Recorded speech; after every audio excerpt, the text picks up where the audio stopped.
Hindi na lang ilang metro ang agwat,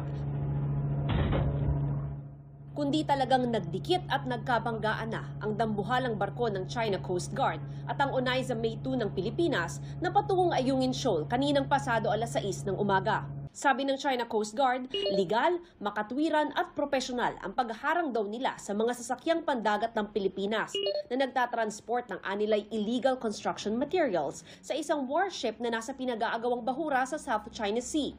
Mga barko raw ng Pilipinas ang delikado at mapang-udyok na lumapit sa kanila na nauwi sa banggaan.